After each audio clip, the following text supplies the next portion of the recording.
Shalom, amados.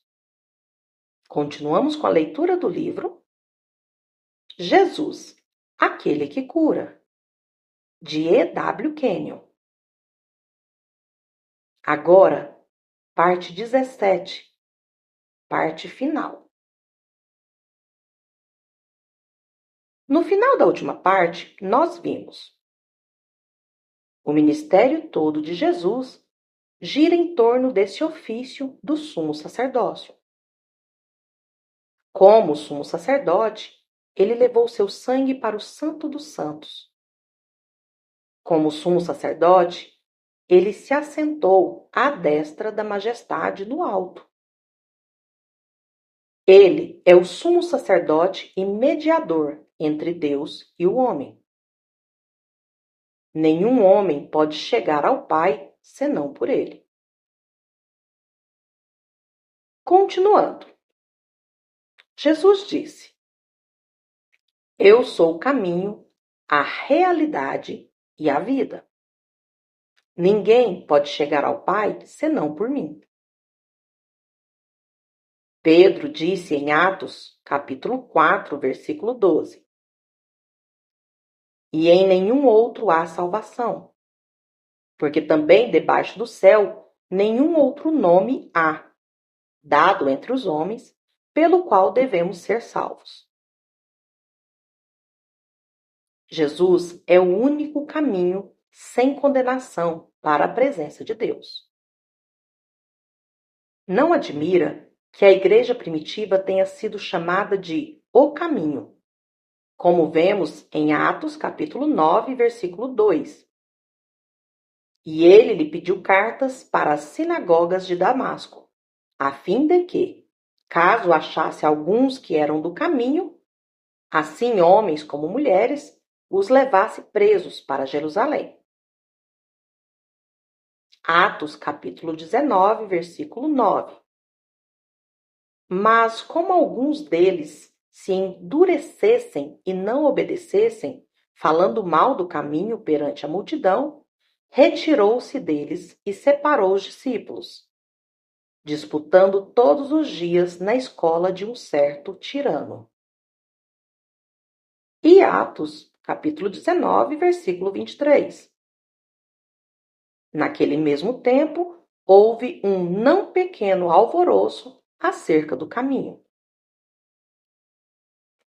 Veja também Atos, capítulo 24, versículos 14 e 22, Atos, capítulo 16, versículo 17, Isaías, capítulo 30, versículo 21 e Isaías, capítulo 35, versículo 8.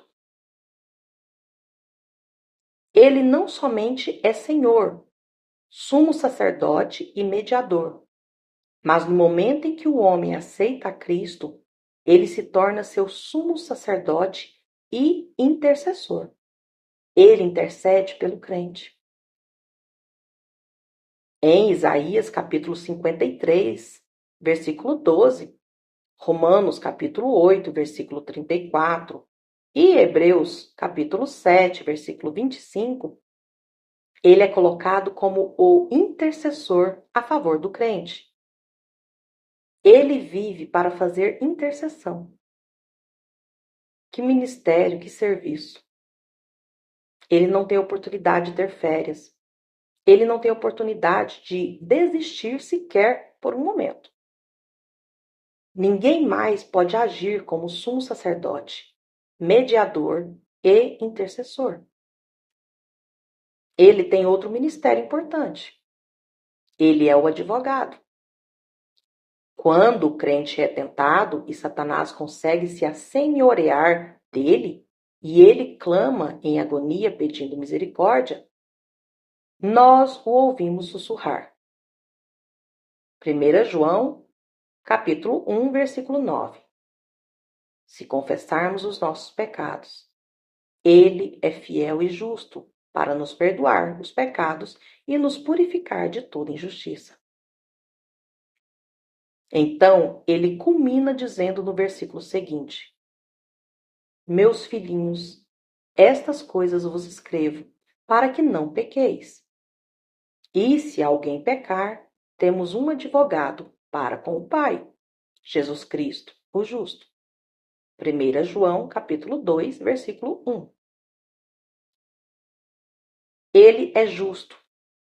Assim, pode ir diante da presença do Pai quando perdemos o senso de justiça por causa de nossas obras erradas. Como nosso advogado, ele nos restaura o nosso senso perdido de justiça. Ele é o Senhor e o cabeça da igreja. Davi profetizou a seu respeito no Salmo 23, versículo 1. O Senhor é meu pastor e nada me faltará. Ele é quem toma conta, quem ama. Ele é o noivo do corpo. Ele é o primogênito dentre os mortos, o cabeça de todos os principados e potestades. Ele é o meu Senhor ressuscitado, assentado à destra do Pai. Siga-me ao longo de toda a epístola aos Hebreus e encontrará uma revelação contínua destas fases diferentes de seu ministério como sumo sacerdote. Hebreus capítulo 4, versículo 14 diz: Visto que temos um grande sumo sacerdote, Jesus, Filho de Deus, que penetrou os céus, retenhamos firmemente a nossa confissão. Este é o Filho, como sumo sacerdote. Retenhamos firmemente nossa confissão. Qual é a nossa confissão? É a de nossa redenção, nossa criação, nossa união com o Pai em Cristo, nossa vitória sobre as circunstâncias, demônios e doenças, nossa independência em Cristo da lei natural. Este sumo sacerdote, sabendo que o homem recebeu um complexo de inferioridade por causa da morte espiritual, diz: Cheguemos, pois, com confiança ao trono da graça, para que possamos alcançar misericórdia e achar graça, a fim de sermos ajudados em tempo oportuno. Porque não temos um sumo sacerdote que não possa compadecer-se das nossas fraquezas, porém um que, como nós, em tudo foi tentado, mas sem pecado. Essa palavra confiança significa liberdade de se exprimir. Na versão Píshito, há uma referência marginal que diz com o rosto descoberto. Estamos chegando sem qualquer senso de culpa ou de pecado, como uma criança que vem até seus pais terrenos. Porque todo sumo sacerdote, tomado dentre os homens, tem fraquezas. Mas Jesus não tinha nenhuma fraqueza. Ele não tinha nenhuma, senão a que assumiu de nós. Ele não veio da semente de Levi, não estava no sacerdócio por nascimento. Mas ele é sacerdote segundo uma ordem provinda de Deus. Hebreus capítulo 7, versículo 21. Jurou o Senhor e não se arrependerá. Tu és sacerdote eternamente.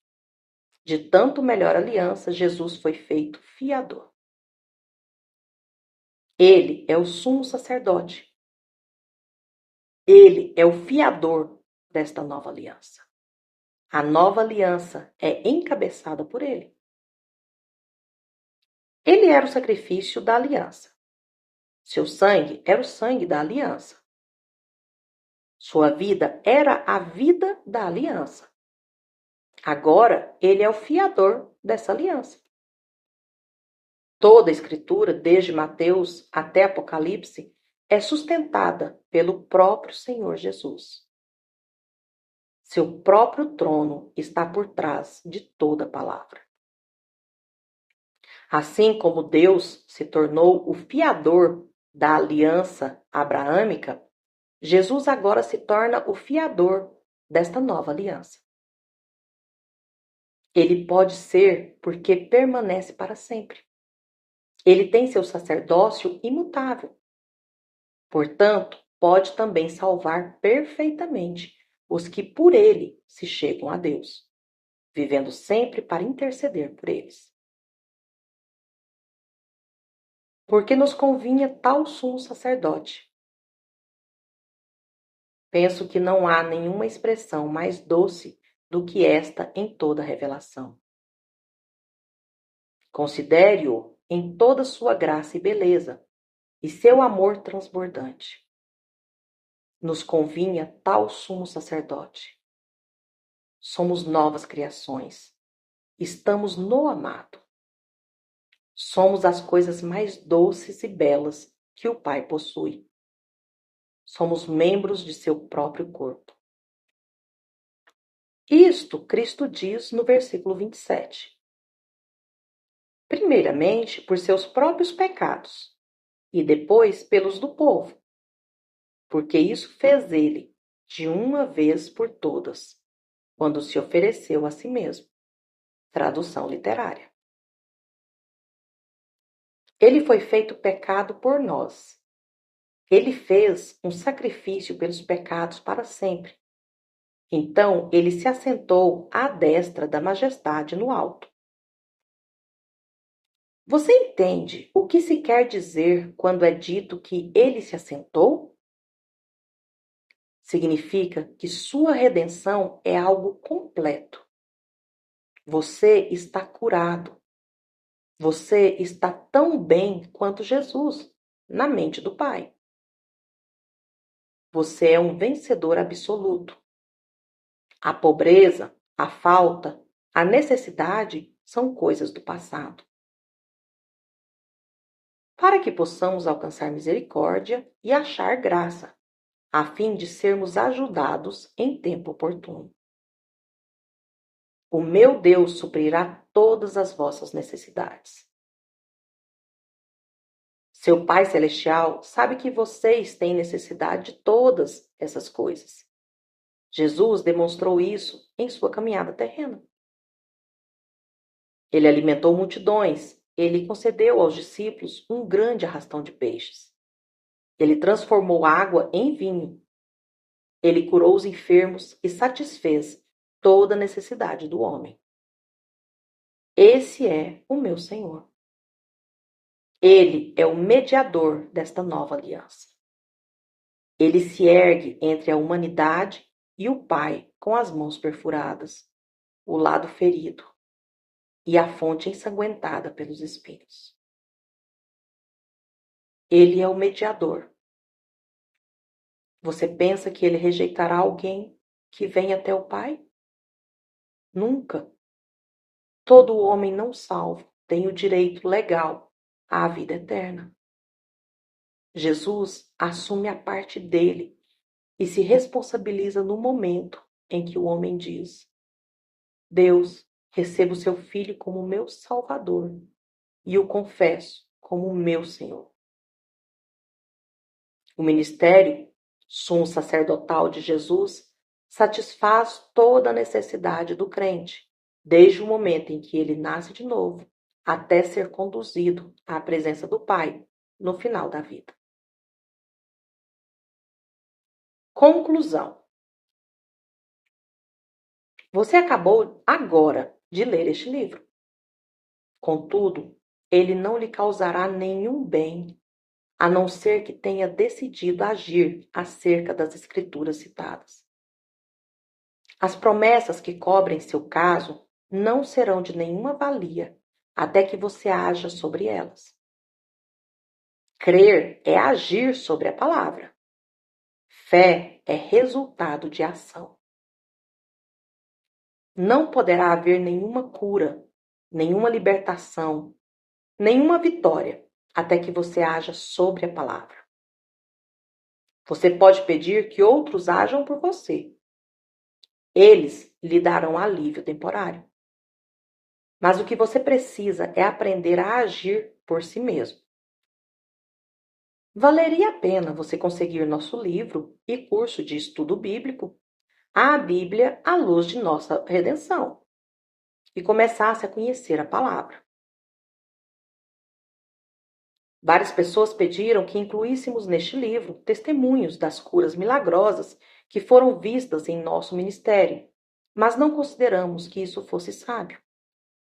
Nosso propósito em imprimir este livro era de que as pessoas pudessem ver a sua libertação em Cristo, da opressão e da doença, que pudessem ver a sua redenção completa, que já foi comprada para elas.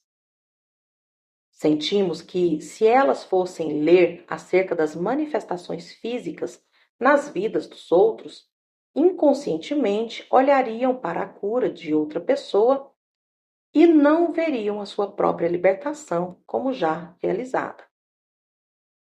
Por isso, estamos deixando esta palavra no livro para que ela seja apenas uma declaração da palavra de Deus acerca de nossos direitos e privilégios em Cristo. Queremos que você considere a palavra para receber a sua cura. Amados, chegamos ao fim da leitura de mais um livro abençoado por Deus. Que essas palavras possam fazer morada em seus corações e possam frutificar para a honra e glória do nome do Senhor Jesus Cristo. Amém? Shalom.